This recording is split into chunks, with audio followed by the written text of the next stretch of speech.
ব্যৰ্থতাৰ পৰা শিক্ষা গ্ৰহণ কৰক।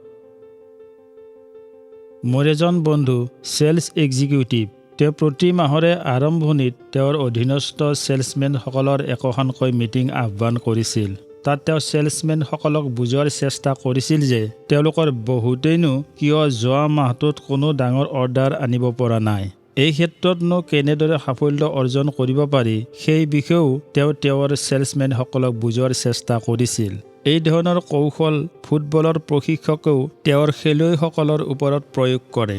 তেওঁ তেওঁৰ খেলুৱৈসকলক একগোট কৰি কোনোবা মেচতনো তেওঁলোক কিয় হাৰিল বা জিকিলেও সিদিনাৰ খেলত তেওঁলোকৰ ক'ত ক'ত গণ্ডগোল হৈছিল, কি কৰিলে তেওঁলোকে আৰু ভাল প্ৰদৰ্শন কৰিব পাৰিলেহেঁতেন ইত্যাদি বিষয়ে বিশদভাৱে আলোচনা কৰে।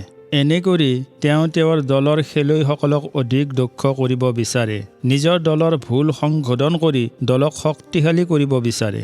আজিকালি সকলো উন্নত দেশৰ প্ৰশিক্ষকেই তেওঁলোকৰ দলৰ মেচৰ ভিডিঅ' ৰেকৰ্ডিং কৰে। তাৰ পিছত তাক খেলুৱৈসকলৰ আগত বিশ্লেষণ কৰে। কোনে ক'ত কি ভুল কৰিছিল তাক আঙুলিয়াই দিয়ে। তেনেদৰে খেলুৱৈসকলৰ ভুল আঙুলিয়াই দি তেওঁলোকে খেলুৱৈসকলক সংশোধন কৰাৰ চেষ্টা কৰে।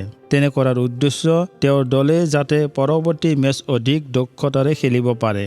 চিভিল এৰ'নটিক এডমিনিষ্ট্ৰেশ্যনৰ বিষয়াসকল, চেলছ এক্সিকিউটিভ, ডক্তৰ, ফুটবল প্ৰশিক্ষক আৰু অন্যান্য সকলো ক্ষেত্ৰৰে ব্যৱসায়িক ব্যক্তিয়ে সাফল্যৰ এই সিদ্ধান্তক অনুসৰণ কৰে। প্ৰতিটো ব্যৰ্থতাৰ পৰা ভাল কিবা এটা আহৰণ কৰাৰ চেষ্টা কৰে। আমি যেতিয়া ব্যৰ্থ হওঁ তেতিয়া ইমান বেছি বিচলিত হৈ পৰোঁ যে আমি তাৰ পৰা শিক্ষা গ্ৰহণৰ কথা সমূলঞ্চে পাহৰি যাওঁ।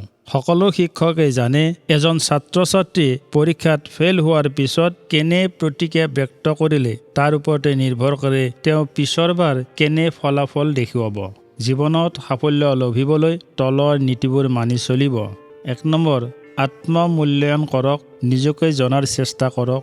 ২ নম্বৰ, নিজৰ দক্ষতা বৃদ্ধিৰ চেষ্টা কৰক। ৩ নম্বৰ, নিজৰ ত্ৰুটি বিচ্যুতি দূৰ কৰি নিজকে এজন নিখুঁত মানুহত পৰিণত কৰাৰ চেষ্টা কৰক। ৪ নম্বৰ, প্ৰতিটো ব্যৰ্থতাৰ পিছত নিজকে অধিক দক্ষ কৰি তোলক, তাৰ পৰা শিক্ষা লাভ কৰক।